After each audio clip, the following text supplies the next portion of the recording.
Град Скопје за Европска зелена престолнина апликацијата поднесена, Европската комисија ја прифати. Сега ваквиот чекор ви е за поздравување, меѓутоа како сте се осмелили на еден ваков потек, кога се уште се соочувате со најголемите проблеми, аерозагадување, зеленилото, алтернативниот превоз, па дури и енергетската ефикасност е на големо ви е затоа што бев свесен што е тоа што го работиме оваа година и нешто. Значи, стратегијата на градот во сообраќајот е таа беше предмет на анализа и верификација и тоа таму не се анализира по систем што замислил градоначалникот, туку што градоначалникот започнал да имплементира.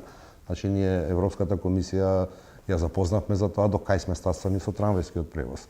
Стратегијата енергетска на градот со основање на градски енергетски системи, градот е подготвен да превземе врз себе оперативноста на топловодната мрежа и започнување на процесот на гасификација. Ние сме сега во фаза да очекуваме владата на Македонија да ни ги даде, да ни предаде мрежата со цел да ја добиеме соодветната лиценца.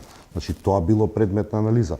Овој град за оваа година, како сум јас градоначалник, има засадено повеќе од 8.500 дрва. Добро, тоа го знаеме, ќе успеете да се носите рамо до рамо со Будимпешта како една европска метропола, бидејќи станува збор за кандидатура. Веројатно зелена престолнина како име подразбира, да речам, или луѓето подразбираат многу повеќе фокусот се става на зеленилото. Видливо зеленило, не е тоа 12 се областите каде што градот прави промена на политики, а кои што неминовно ако се имплементираат доследно ќе доведат до промена на квалитетот на живење, подобрување и на состојбата на амбиенталниот воздух, јавната хигиена, комуналниот отпад. Така што она што мене лично ме радува е дека таа стратегија што сме ја зацртувале година дена беше верифицирана. Бидејќи бевме предмет на анализа од 23 апликации, само 8 помина, една од 8 е на град Скопје.